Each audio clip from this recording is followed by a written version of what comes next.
Yes, governments have the potential to greenwash too. So, as there are other things going on in the world right now, you may have missed the government's most recent waste plan at the end of July.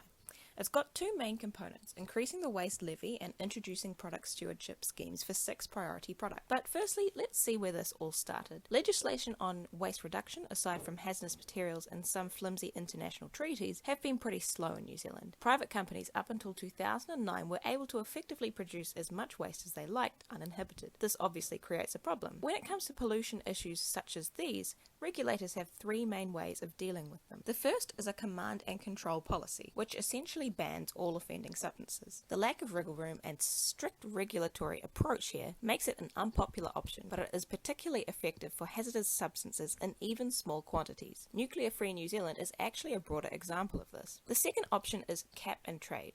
This involves setting a maximum amount of a pollutant to be out there, allocating a certain maximum amount to each company, and then steadily decreasing that cap over time. New Zealand's failed emissions trading scheme and recent cap on synthetic nitrogen for ag are examples of these schemes. The third option is a Pigovian tax, or a tax for any form of environmental damage produced by a company. Charging per unit for pollution, ideally in proportion to the damage it causes, provides a monetary incentive for companies to reduce their own mess themselves.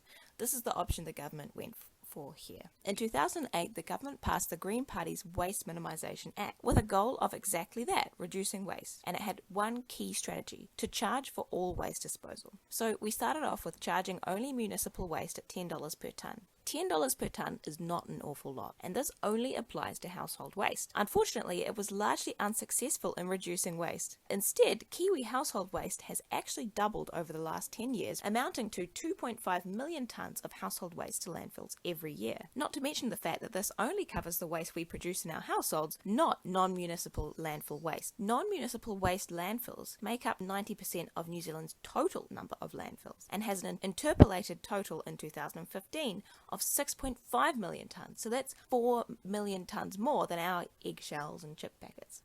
So that's why the government's recent announcement is trying to tackle waste more holistically, by gradually increasing the levy on municipal waste over the next 4 years to $60 per tonne, and for the first time including a levy for industrial and commercial waste as well. These are good steps, albeit pretty incremental and slow, and still favouring commercial waste. Some may say that this levy approach so far has been too low and therefore too ineffective for us to even bother with increasing charges.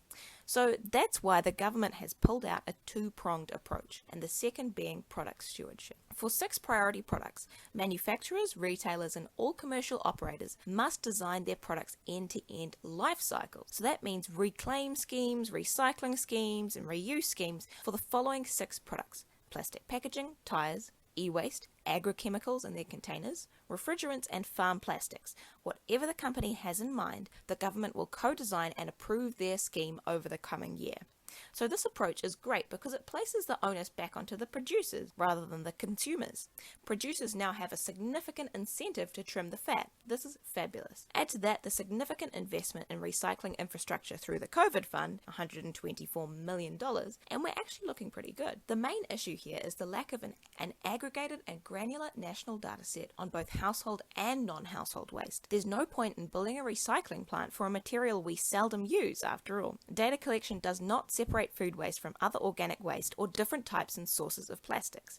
Are these 6 priority products really the most problematic? After these 6 products are transformed within Aotearoa, we will see whether the scheme has been effective. Then who knows, it might become a mess as regulators scramble to approve and analyse each company's proposal for every single one of its shampoo bottles.